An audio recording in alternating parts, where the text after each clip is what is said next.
Tá gravando? Sim. O que eu ia fazer? Sim. Sobre aquele jogo que a gente começou a desenvolver no Scratch, né? A vantagem do Scratch é que além de ser aquele formato mais amigável, né, em termos de blocos e é até traduzido em português também, é, você consegue deixar as coisas disponíveis no site do próprio Scratch, né? Você faz um jogo, deixa lá disponível para as pessoas jogarem, né? E, bom, eu comecei em um vídeo anterior dando um start, né, o começo do desenvolvimento de uma interação colombiana entre duas partículas, né? Eu fiz isso de forma linear e aí eu passei para vocês procurarem uma forma de fazer isso bidimensional, né? Bom, e aí eu resolvi fazer agora o vídeo em que eu faço esse movimento bidimensional e eu resolvi fazer isso no Processing, que eu acho que a tela deve estar sendo, vocês devem estar vendo a tela agora, né? E é só entrar, é tranquilo, né? Você entra aqui no site do Processing, clica em Download, faz o download da versão que ele exibe aí, e ao clicar, você não precisa nem instalar, é só abrir a pasta e clicar lá no executável e ele já abre direto, né? Pois bem, e bom, dito isso, eu fiz aqui, eu vou fazer esse vídeo diferente dos outros. Nos outros eu pegava o código e criava do zero, né? Só que tá com muito tempo que eu não mexo no Processing, e além disso, eu levei 4 horas para fazer essas poucas linhas de código, né? Então eu achei que era melhor, em vez de criar o programa do zero, eu sair explicando como é que ele funciona, né? Então, basicamente, eu vou aqui abrir uma janela em branco e vamos construir do zero, olhando o que já está feito, o programa, né? E, aliás, eu já posso até mostrar ele em execução, né? Cadê? Esse aqui que está criado, botando ele em execução. Esperar aí ver se carrega. Pronto. Essa bolinha azul seria a bolinha de carga oposta à bolinha que eu controlo. A bolinha que eu controlo, eu vou controlar ela pelo mouse, né? E observe, uma azul, outra vermelha, né? Se elas estão muito distantes uma da outra, elas não percebem, não há movimento da bolinha azul. O que eu queria simular com isso? Que a interação colombiana depende da distância. Quanto mais próximo, mais forte, né? E aqui elas estão a uma distância tão grande que, sei lá, o atrito não é o atrito estático, né? Não é vencido, não tem força suficiente para vencer o atrito estático, ela continua parada, digamos assim, né? Óbvio que isso aqui tudo de forma simulada, que não tem como, até tem, usar a Rugen-Coulter ou algum outro método de equações diferenciais para resolver as equações de movimento, mas ficaria desnecessariamente complicado, né? E veja, eu controlando aqui com o mouse a bolinha vermelha, à medida que ela vai se aproximando, elas vão interagindo, né? Ela começa bem devagarzinho, a questão da repulsão, só que à medida que eu me aproximo, essa velocidade aumenta, né? Ok? Obviamente, se eu ficar muito distante, a bolinha para, e ela para de forma automática, né? Isso é um problema que poderia ser tentar fazer com que ele ficasse um pouco mais parecido com o real, né? Não é esperado que ela pare de forma automática no momento que eu afasto a bolinha vermelha. Ela ganhou um momento, né? A interação colombiana entre elas fez com que elas repelissem uma a outra, e aí essa bolinha azul ganhou um momento devido à aproximação da bolinha vermelha. E portanto, quando eu afasto repentinamente a bolinha vermelha, não era para o momento da bolinha azul, o momento que eu digo produto da massa vezes a velocidade, né, cessar de forma imediata. Ela deveria levar algum tempo, né? Tudo bem que a gente pode dizer que o atrito é alto, ele está no meio viscoso, e aí, enfim, não dá para enrolar isso, né? Mas poderia ficar ainda mais realista se nós modificássemos o programa de forma que ela vá perdendo vagarosamente o momento que ela ganhou, né? E eu só fiz 2 condicionais, né? 3, melhor dizendo. Quando ela está muito distante, elas não sentem a presença uma da outra. Quando elas vão se aproximando, elas sentem um pouquinho. Quando elas estão muito próximas, a velocidade aumenta muito, né? Você pode tornar isso aqui ainda mais suave, botar em vez de 2 condicionais, 3, 4, né? Fazer com que a interação fique mais perceptível, né? E outra coisa, aquele problema da parede, olha, ela bate na parede e fica quicando, né?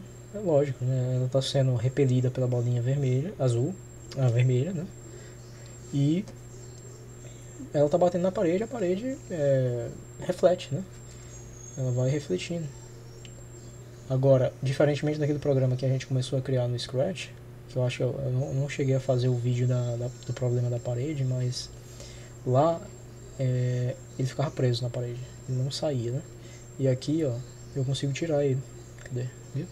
Dá pra sair.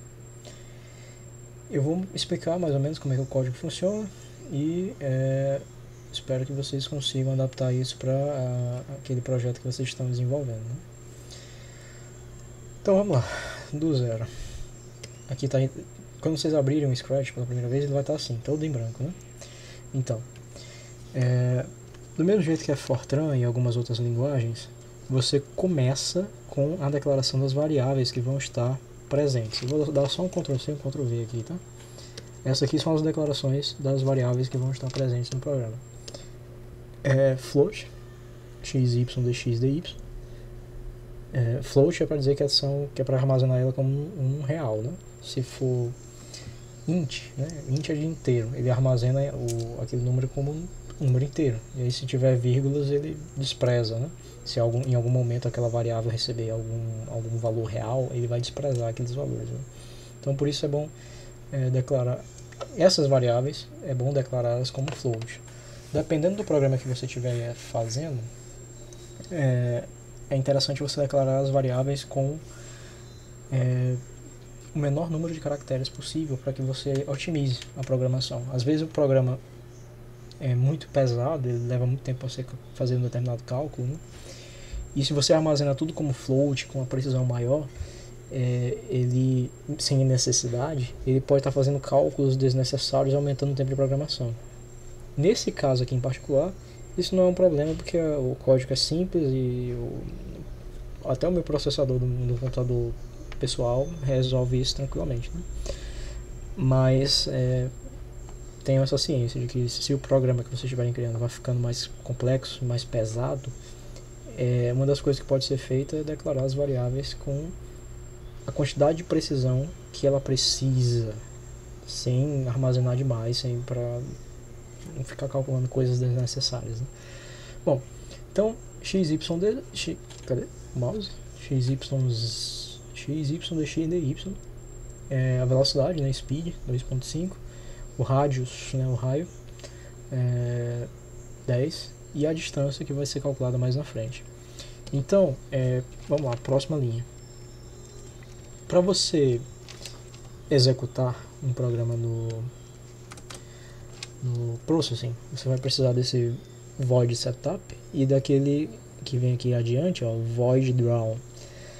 O void setup você coloca as configurações iniciais, o tamanho da tela, cor de fundo, alguma variável que precisa ser definida pela primeira vez, né? Você pode também defini-la como cabeçalho, né? Como está criado aqui, por exemplo, a velocidade e o raio está definida de forma fixa. Toda vez que o programa for reiniciado, ele vai começar com esses valores, 2,5 e 10.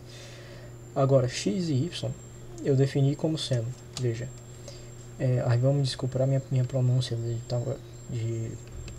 meu inglês é um pouco fraco.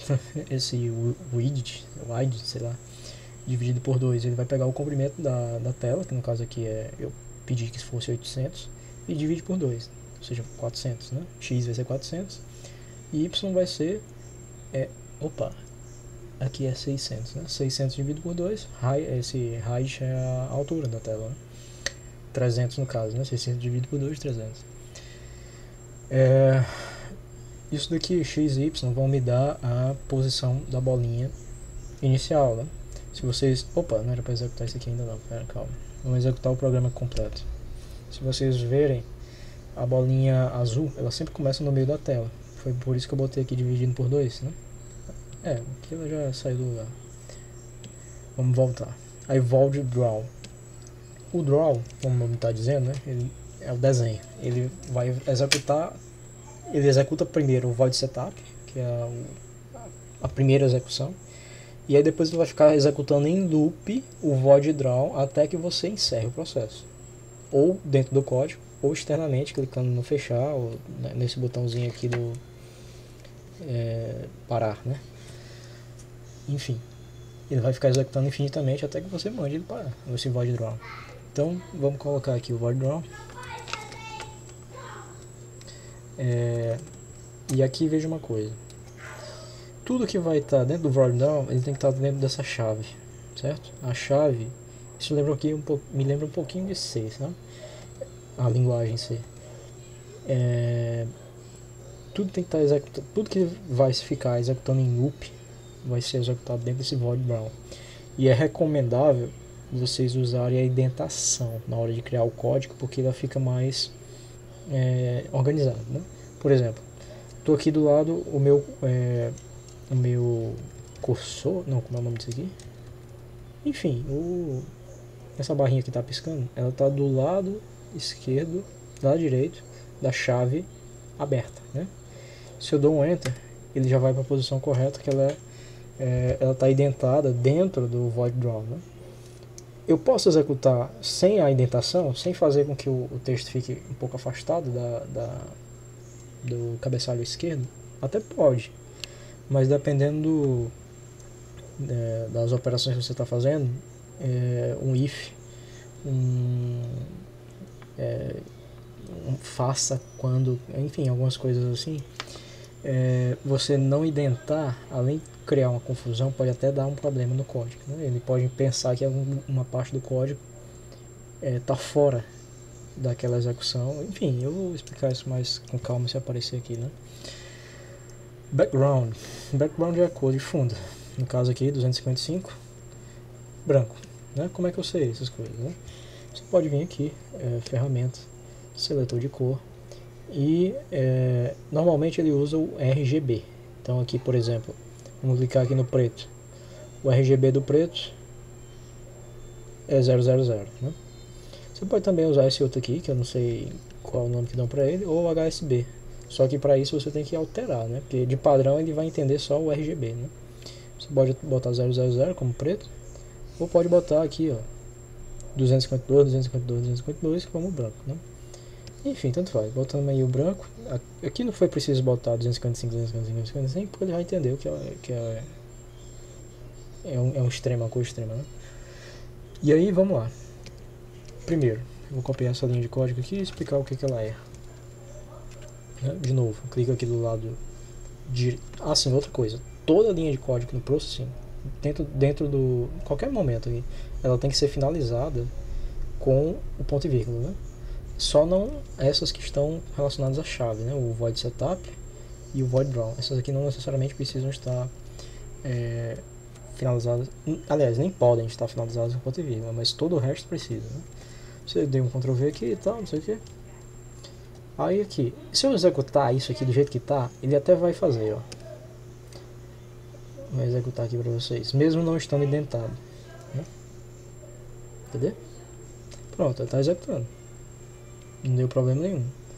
Mas por questão de organização, vamos nos acostumar a fazer a indentação de forma correta, né?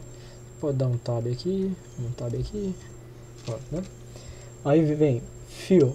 O que essa coisinha faz?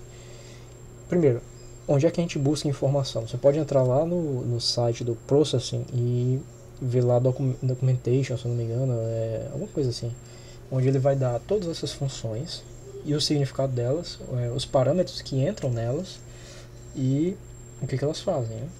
No caso aqui, o fill, ele vai preencher o objeto que vem após ele com uma determinada cor, né? No caso aqui, 255.00. Vamos olhar aqui o que é 255.00, né?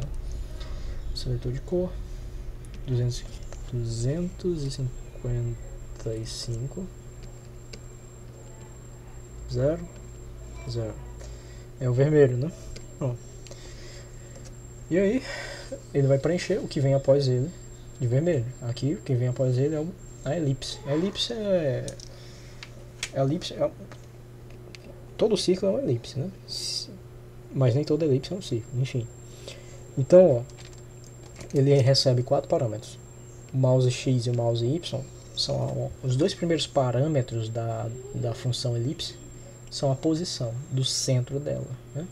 Então, o centro dessa elipse vai ter um x correspondente à posição do mouse em x e a posição do mouse e em y, a posição do mouse em y, né? Os últimos dois parâmetros, que está aqui escrito 2 vezes o rádio, 2 vezes o rádio, né, são o eixo maior da elipse e o eixo menor da elipse. Aliás, eu acho que é contrário, né? Eixo menor e depois o eixo maior. Como eles são iguais, vai ser um círculo, né? E é exatamente o que a gente viu quando eu executei agora há pouco. E aí eu continuo, né? Essa bolinha vermelha vai ser a bolinha que a gente controla com o mouse. Vamos aqui de novo, né? Pá. Não está indentado, né? A gente vai... Questão de organização, vamos indentar, né? Aí vem... desenha a bolinha que se afasta, né? A bolinha azul, no caso. Aqui ele vai botar... preencher novamente. 00255, que é a cor azul. E aí, ó... A posição dessa bolinha agora vai ser o X e Y. Que vai ser qual? Aquela que está declarada lá no void setup. Eu poderia ter declarado também no cabeçalho, tanto faz. Mas está declarado aqui no void setup como sendo o meio da tela, né? E ela vai ter 2 vezes o raio, 2 vezes o raio, né? Ok. E aí vamos de novo. Prosseguindo, né? Temos que fazer com que ela reaja à presença da bolinha vermelha, né? Que eu estou controlando.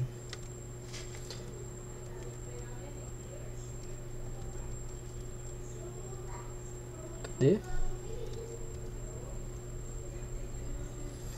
Bom, primeira coisa, vamos pensar aqui, antes de eu explicar essa parte. Cadê o processing? Eu vou interromper o vídeo só um minuto, que eu vou precisar resolver um problema aqui. Quer dizer, para vocês vai ser instantâneo, né? Porque tá gravado. Cadê?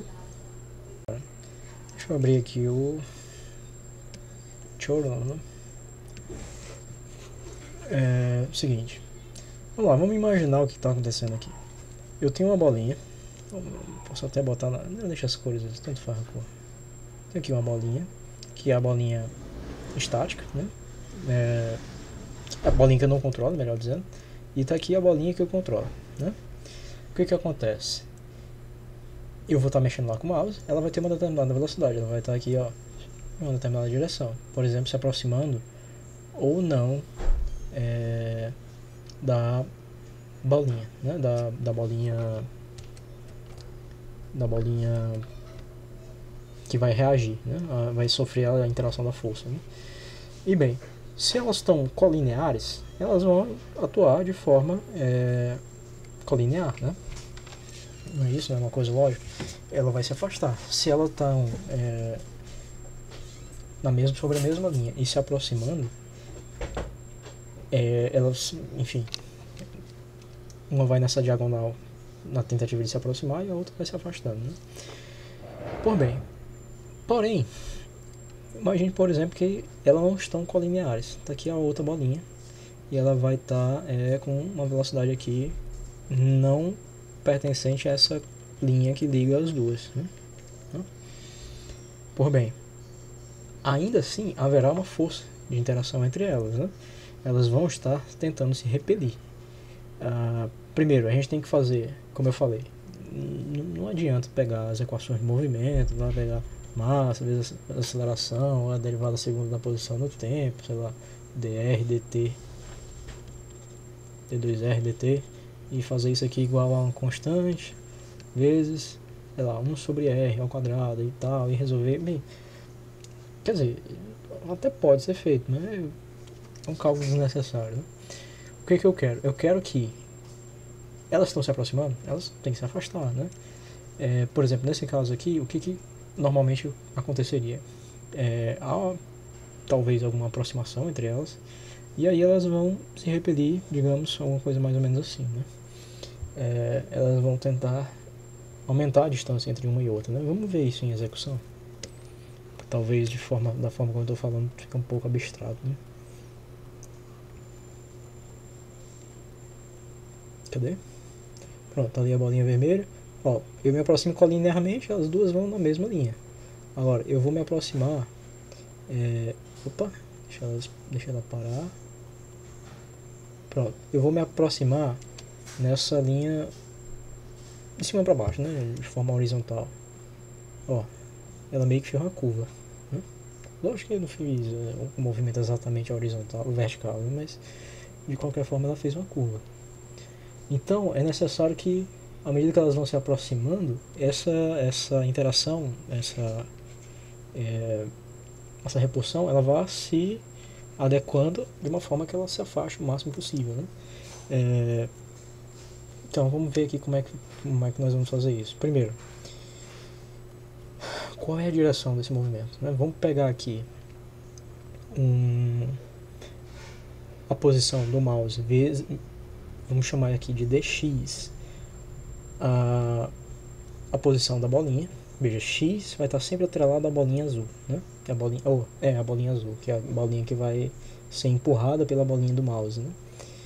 Eu vou pegar a posição dessa bolinha menos a posição do mouse. Então tá aqui, deixa eu fazer até na cor para ficar uma cor mais pedagógica, né? Aquela cor toda. Como é que muda a cor aqui nesse negócio? Sei lá. Então deixa pra lá. Ou tem que estar maximizado pra enxergar. Tá aí, pronto, né? Vamos apagar tudo. Como é que apaga? Então vamos lá, de novo. Em azul, a bolinha de prova. Em vermelho, a bolinha que eu controlo. A primeira declaração, aquele dx, vai ser quem? O x da bolinha menos o mouse x da bolinha vermelha, né? Então, dx vai ser, deixa eu botar isso em preto, né? Dx vai ser essa distância aqui, ó, tá? Isso aqui eu vou chamar de dx. E aí a mesma coisa para o dy, ó. dy é igual a y menos o mouse y, ou seja, dy vai ser essa distância aqui, né? dy. Ok? Então, veja, tá aqui a linha que liga os dois. Esse aqui é o meu dy, esse aqui é o meu dx. Tá formando um triângulo bem torto, mas eu acho que deu para entender a minha ideia, né? Certo? E aí a gente pode encontrar o ângulo que separa as duas bolinhas em relação à horizontal, né? No caso aqui, vamos definir ângulo como float. Assim, eu falei que as declarações acontecem só no cabeçalho, né? Mas não necessariamente. Pode acontecer dentro do próprio... Assim, a declaração de como é reconhecida a variável. Pode acontecer também dentro do void draw, do void setup, né? Eu prefiro criar, na maioria das vezes, um cabeçalho que fica uma forma mais organizada, né? Aí o ângulo vai ser igual a tangente 2 dy dx, né? Veja, tá meio claro pelo nome o que é essa variável, mas se você tem a dúvida, você abre aqui o seu browser, vai lá no site do Processing,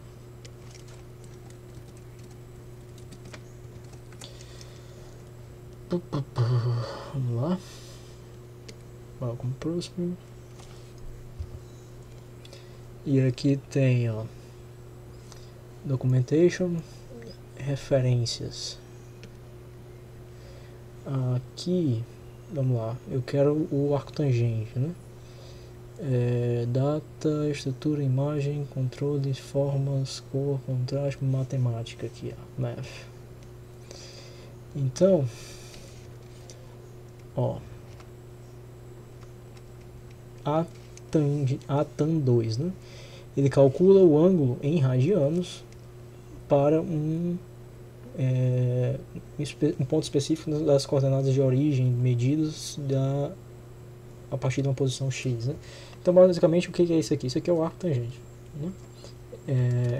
O arco tangente vai receber os parâmetros dy, dx, né? Ou seja, vamos aqui, a gente vai querer o ângulo cujo arco tangente à razão entre dy e dx. Ou seja, a gente vai pegar, deixa eu voltar aqui, esse ângulo aqui, ó, tá? Tangente de θ será igual a dy sobre dx, e portanto o arco cuja tangente aliás, θ é o arco cuja tangente, aliás, θ é o arco tangente de dy dx, né? Pronto, aí calcula esse θ e nós temos o ângulo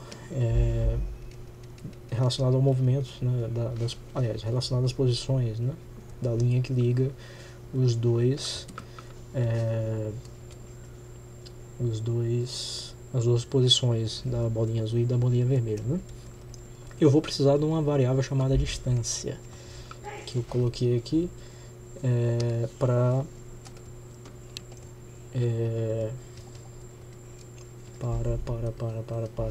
colocar a condicional. Ela se move se a distância for tanto, se a distância for aquilo, né? Dá para mover isso aqui, né? Deixa eu diminuir isso aqui.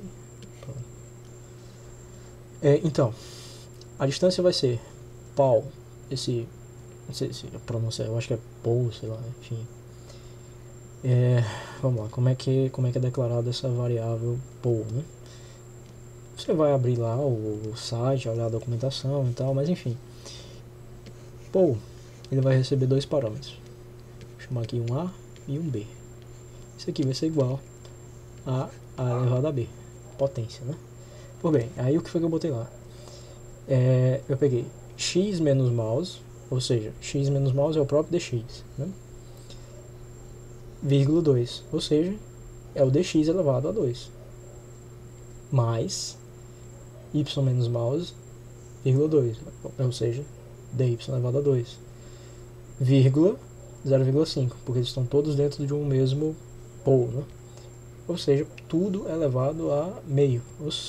Basicamente o que eu tenho é isso aqui, ó, a raiz quadrada de dx ao quadrado mais dy ao quadrado. A hipotenusa, né? Tenho agora aqui o comprimento entre as duas bolinhas, essa distância, né? Por bem, e aí vamos dar continuidade aqui, certo? Bom, precisamos atualizar o movimento da bolinha azul, que está sofrendo a influência da bolinha vermelha. Vamos lá. Pá. Como eu falei, não é necessário em alguns momentos estar identado, mas é sempre bom, em termos de organização, deixar identado, né? Por exemplo, por quê? Além de evitar erros, né, quando tem muitas chaves, muitos ifs, muitas chaves dentro de chaves, então a gente começa a se confundir quem é aquela chave, fecha quem, né? Então, assim, por exemplo, dentro de um if, eu prefiro, embora execute de forma adequada, se eu não me engano, a linguagem R, ou é o Python, acho que o Python não, acho que é o R que exige que a linguagem seja identada, né? Eu prefiro dar uma indentação dentro desses condicionais ou dentro de qualquer chave dessas abertas, né? Porque eu fico sabendo, essas linhas de código estão dentro daquele ali, né? Fica mais fácil de organizar. Mas se você executar aqui, não vai ter problema nenhum, mesmo não estando indentado, né? O processing parece que não tem essa distinção dentro do if, né? Tá executando, né? Ok, mas eu sempre prefiro indentar. Pronto. Ok, né? Então essa chave aqui vai fechar esse if. E olha o que ela faz. Se aí tudo o que está dentro do parêntese é a condição para que ele entre dentro do condicional, né? Se aí a condição, se essa condição for verdadeira, aí ele executa o que está aqui dentro. Antes de falar o que está aqui dentro, vamos ver qual é a condição. Se a distância for menor do que 400 e, veja, esses dois i's aqui são é um operador lógico, né? Se esse aqui é verdadeiro e esse outro também for verdadeiro, aí executa, né?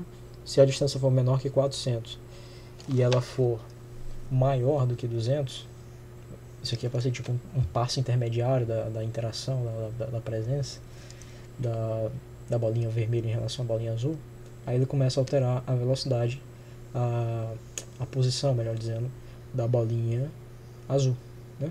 X e Y. Esse mais igual, deixa eu ver aqui como é que eu explico isso, né? Você pode declarar uma variável que vai ficar interagindo, né?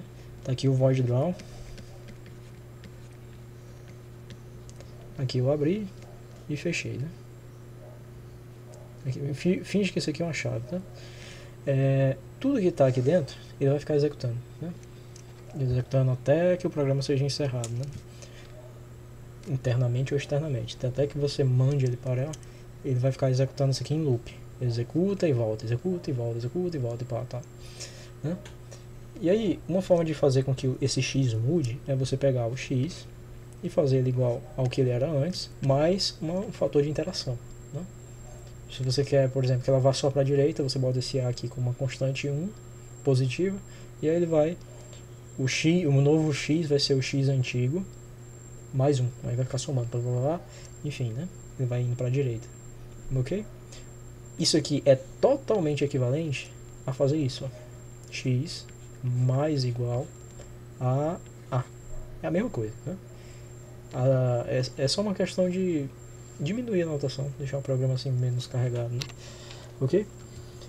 Então, explicado que é esse mais igual, ele aparece aqui no x e no y. Então, o meu x vai ser igual ao x anterior mais cosseno do ângulo vezes a velocidade. Aqui eu botei dividido por 5 porque eu quis dar uma freada nela, né? Mas o que importa é só essa primeira parte. Cosseno do ângulo, θ, vezes a velocidade. Então vamos lá. Tá aqui, deixa eu apagar tudo isso aqui, já tá ficando carregado demais. Tá aqui a bolinha azul. Tá aqui a bolinha vermelha. A gente sabe a distância entre elas. Sabemos o ângulo delas em relação a x, né? Ao meu eixo x. Mas eu queria saber fazer uma linha reta nisso aqui, mas sabemos esse ângulo aqui, ó, né?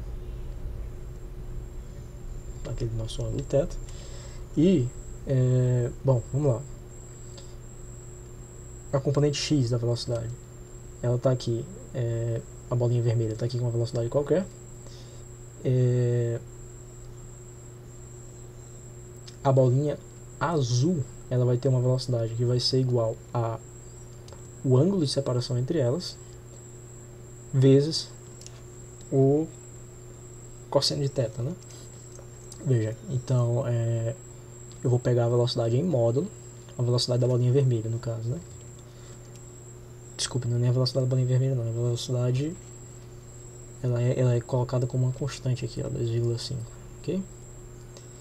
Então, essa velocidade é a velocidade de repulsão, eu botei ela como constante no código. Então, ele vai pegar o módulo dessa velocidade V, que é independente da bolinha vermelha. Você pode tornar ela dependente também, só que aí ficaria, você teria que criar uma forma de calcular a velocidade, e isso tornaria o programa um pouquinho mais complicado, porque veja, você está controlando com a caneta, né, ou com o mouse. E aí, se você for calcular a velocidade da bolinha vermelha, você teria que fazer o que? Pegava o x em um determinado loop e subtraía do x subsequente, né, do loop seguinte. A diferença entre as posições dessas duas bolinhas vermelhas, dividido pelo tempo em que houve essa mudança, né, e aí você teria que relacionar isso com a taxa de frames por segundo e tal, não sei o que, essa seria a velocidade. E aí é que você colocaria lá no código a velocidade da bolinha azul. Só que isso ia tornar o programa um pouco mais complexo, e para evitar isso eu resolvi fazer com que a velocidade da bolinha azul fosse constante, independente da velocidade da bolinha vermelha, né? O módulo dela. Agora, o ângulo vai depender do ângulo, esse ângulo θ aqui, de dar a separação entre elas, né? Veja, isso aqui não é o que acontece de verdade se fosse uma simulação física real, tal, aquela coisa toda. Porque, como eu falei, eu acho que eu já falei só nesse vídeo, eu devo ter falado umas 3 vezes. Naquele outro vídeo eu também falei umas 2 ou 3 vezes. Não vale a pena, em termos de cálculo numérico, fazer uma simulação tão simples com um realismo muito alto, além de tornar o programa muito mais complexo. Talvez até o próprio cálculo, lógico, dependendo da precisão que você usar e o método que você usar, pode fazer com que o programa fique lento, né? E não é meu interesse. Nosso interesse aqui é criar jogos lúdicos, jogos que ensinem física, né? Não precisa essa precisão toda, né? Então, beleza. Temos aqui o modo da velocidade, que foi definido lá como 2,5. Você pode alterar, enfim, tanto faz. É óbvio que isso tem que ser pensado dependendo do tamanho da janela, né? E aí, eu pego esse ângulo e decomponho. A velocidade x dessa bolinha azul, cadê? Vai ser o módulo de v, 2,5, vezes o cosseno de θ. Ok? A componente y, módulo de v, seno de θ. Ok? Deixa eu fazer outra pausa, deixa eu ver onde foi que eu parei aqui, né? Bom, né? Dito isso, nós temos aqui a alteração na posição da bolinha azul, né? E aí, temos aqui essa parte final do código, ela é apenas para fazer a colisão com a parede, né? Então vamos aqui, dá só um Ctrl C, e aí eu venho para cá. Tá? Então vamos ver aqui.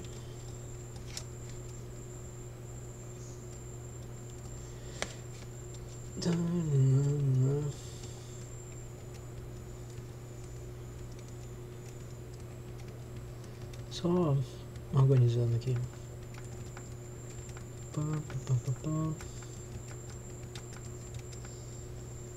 E é isso, né? Pronto. Então vamos lá.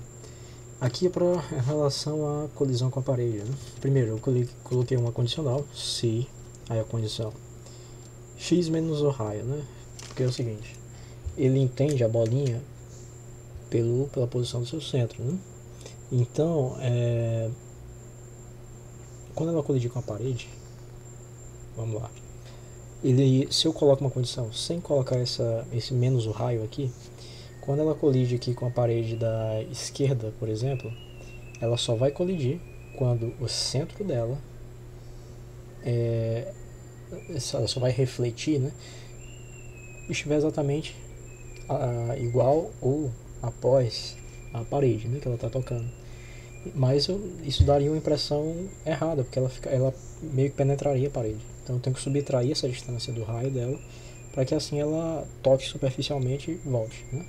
A superfície da bola toque, né? Então tá aí. X menos o raio menor que zero, ou seja, isso aqui é relativo a parede. Deixa eu apagar isso aqui, porque esse print aqui era só para eu fazer um teste. Esse print NL, ele imprime aqui no console, ele aparece aqui na... Eu vou aproveitar e vou executar isso aqui para vocês verem, né? Mas então, esse primeiro if é relativo à parede da esquerda, esse segundo if à parede da direita, né? Então, se x menos raio for menor que zero, ele chegou do lado esquerdo, eu acho que está espelhado aí para vocês, enfim. Ele chegou do lado esquerdo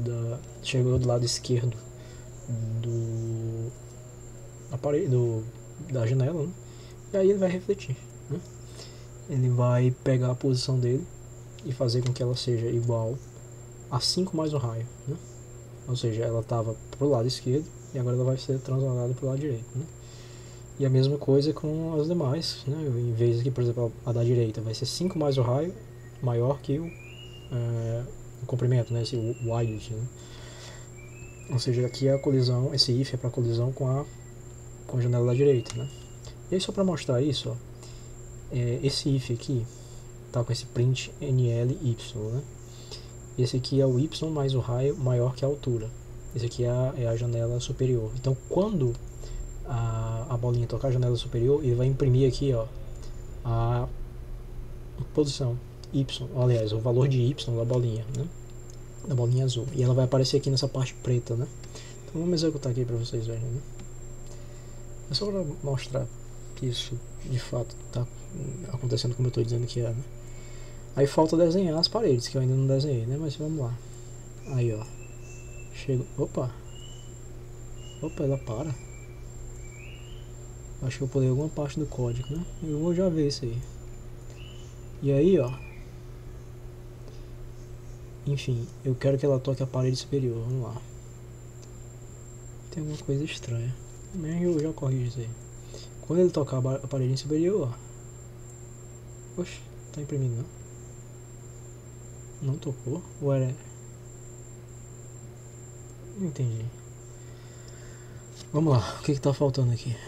Será que eu pulei alguma coisa? Porque essa última parte aqui é apenas para desenhar as paredes, né? Deixa eu desenhar elas e buscar o que foi que eu pulei, né? Na hora que eu compilar aqui, vocês vão ver que agora as bordas vão ficar pretas, né? Refletivo. Eu botei um retângulo para fazer as vezes da borda, né? E aí o retângulo o raciocínio é muito parecido com o da elipse, né? Primeiro fill, que é para dar a cor, ele vai preencher esses retângulos com 000, que é a cor preta, né? E aí o rect é o retângulo. As primeiras duas casas, ele entende o retângulo assim, ó. Vamos lá, cadê? Tá aqui o retângulo. As primeiras duas casas da função rect, né, desse retângulo, aqui por exemplo 00, significa que esse ponto aqui é o 00. Tá? Os últimos dois argumentos, que são 4, né? 00, por exemplo, nesse primeiro aqui, 00, 5 e height, né, a altura. 5 vai ser o comprimento e height a altura. No caso ali 800, né, 600, sei lá quanto é. Enfim, ok. Então, os dois primeiros argumentos, um dos vértices do retângulo. Os dois últimos argumentos não é necessariamente o vértice da diagonal oposta. Aliás, separados pela diagonal, por uma das diagonais, né? Mas é a largura e a altura desse retângulo, né? Ok? Bom, tá, mas vamos ver o que tá faltando aqui que eu devo ter esquecido em alguma parte. Tem duas condicionais para velocidade, né? Cadê? Pronto, é justamente isso. Uma das condicionais da velocidade, que é essa daqui de menos 200, eu pulei. Vamos voltar aqui para ela, né?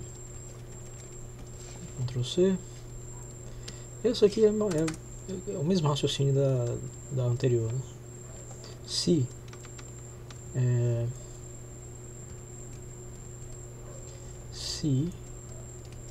peraí, ficar igual aos outros, né?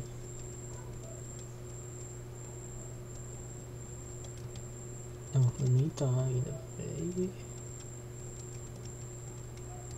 Pronto. Se a distância for menor que 200, ou seja, elas estão bem próximas uma da outra, e aí ele pega, ó, e altera a posição de acordo com aquela lógica que eu falei, o cosseno do ângulo vezes a velocidade. Dessa vez não está dividido por 5, como está nessa daqui, né? Isso aqui é para simular esse segundo aqui, né?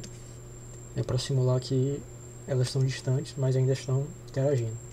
Essas aqui, elas já estão mais próximas e estão interagindo de forma mais forte, né? Se você quiser tornar isso ainda mais suave, você pode criar outros condicionais, né? Aqui eu botei de 400 a 200 e menor que 200. Você pode fazer mais estratificado, né? Faça da forma que for mais interessante para o seu objetivo. Pô, bem, vamos executar aqui. Opa, eu executei. Tá aí, né? Aí eu boto a bolinha aqui, ela está se afastando. Quando eu me aproximo, ela vai mais forte, né? E aí eu quero entender agora só aquela parte do print, né? Quando ela toca y mais o raio maior que a altura. Por que ele não está imprimindo o valor de y? Ah, tá. Então eu troquei ali. Tá vendo ali que no console do lado direito tá aparecendo 585? Aquela parte preta ali, ó. Na verdade esse if que eu achava que era a parede superior é a parede inferior, né? Certo? Então toda vez que ele toca ela aqui, ele imprime o valor de y, que é 585, que é a distância do 600 menos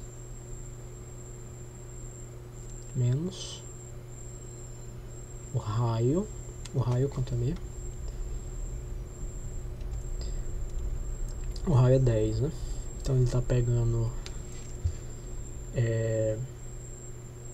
a altura é 600, né? 585. Ele tá... Ah, sim, tudo bem. É porque ele está pegando aqui, ó. Se y mais o raio, ou seja, a posição mais o raio, for maior do que a altura, aí ele vai trocar o y pela altura, que no caso aí é 600, né? Menos o 5, menos o raio. Aí sim, faz sentido, né? 600 menos 5, 595, menos 10, 585, né? Tudo bem. É isso o código. Eu vou estar... Não tem nem segredo, né? Vocês podem estar simplesmente copiando aí do vídeo, mas como eu falei, tem coisas a serem corrigidas. Por exemplo, você pode estratificar mais a velocidade. Você pode também estar indo atrás de fazer com que essa parada do movimento seja mais suave, né? Não é exatamente como eu tô como está acontecendo aqui, que eu afasto ela, parou do nada, né? É um pouco estranho isso para essa simulação com o que aconteceria de fato na eletrostática, né? E aquela coisa, nosso propósito não é fazer um jogo que simule a vida real, não estamos querendo criar Matrix aqui, né? A gente está querendo com que pareça o que nós estamos querendo reproduzir. No caso, nós estamos querendo fazer um jogo que simule alguma questão a respeito da eletrostática, né? E o que importa é que pareça, né? Não necessariamente que seja exatamente igual, até porque como são equações não lineares, nem teria como ser de fato exatamente igual, né? Então essa parte de como é que eu faço com que essa bolinha não pare de imediato só porque eu afastei a bolinha vermelha, isso aí é uma questão criativa, né? Você pode colocar uma condicional relativa ao fato dela estar alterando sua posição e fazer com que, se a distância entre elas for muito grande, em vez dela simplesmente parar, ela manter a velocidade que ela tinha com o ângulo que ela tinha antes delas se separarem, mas e colocando um tipo de fator de amortecimento que vai subtraindo, mantendo o ângulo, vai subtraindo a posição em x e y, que é de forma que ela vai parando, né? É uma sugestão minha, né? Eu vou parar por aqui. Eu sugiro que vocês deem continuidade àquela parte do... quando eu falo vocês, eu estou me referindo aos meus alunos, né, que estão querendo levar essa ideia adiante. Continuem com aquela parte da colocar paredes, criar uma história para o jogo, criar um porquê disso. Aqui eu não estou só empurrando uma bolinha, tem que ter um porquê, um pra quê e o propósito educativo, né? Porque o jogo por jogo a gente não faz nem sentido, né? A não ser que a gente queira por razões comerciais, mas não é o nosso propósito no momento, né? Ok, então eu vou encerrar esse vídeo por aqui. Eu espero que tenha ficado claro. Qualquer coisa mandem aí nos comentários, lá no grupo ou qualquer outro lugar. E obrigado pela atenção e fiquem com Deus.